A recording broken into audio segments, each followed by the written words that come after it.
As someone about a few weeks away from approaching 80 years old, I've been granted a couple of privileges.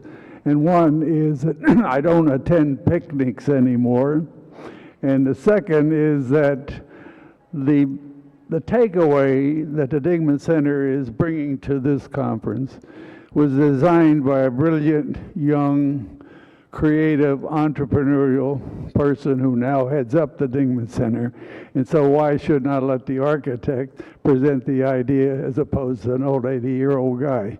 And his name is Asher Epstein. Thank you. Thank you, Rudy. It's really quite an honor to be able to work with Rudy every day, the guy who defined the industry. So our big idea at University of Maryland is to take the best management talent in the world, find the best technology in the world, and take it to the best markets in the world.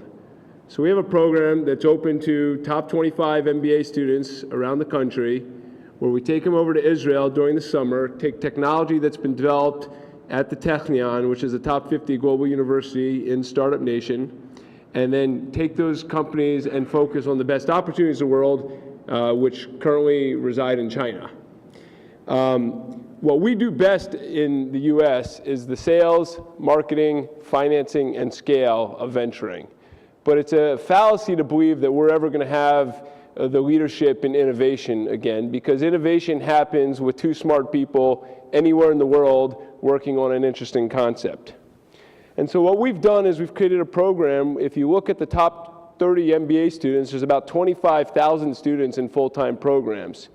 About 15 to 20% of them are interested in entrepreneurship and global experiences.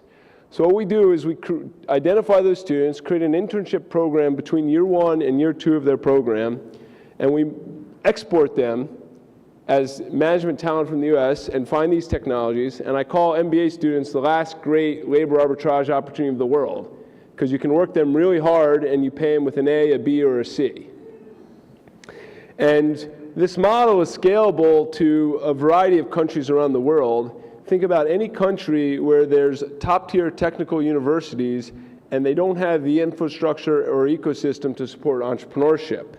So Taiwan, Korea, Japan, Argentina, Brazil, Chile, the list goes on for where we can continue to grow and expand this. And what you do is you create the research and development jobs in the distributed local environment. You create the management and leadership jobs here. An equity opportunity is here. The job creation and the value creation is here. And this becomes a framework to scale and to grow ventures. And if you do this at scale, it costs per student about $10,000, which is a competitively awarded fellowship that we structure similar to a Fulbright Award. But to do it at scale with 30 countries, you're talking about roughly $30 million to send 3,000 students international. And at that model, with a technology transfer rate that we've done at the university, out of every 10 projects, you should be able to yield 1 venture. So you can create 150 ventures per year, 4 or 5 times what Ted Leonsis was talking about this morning, at a cost of about $200,000 per venture.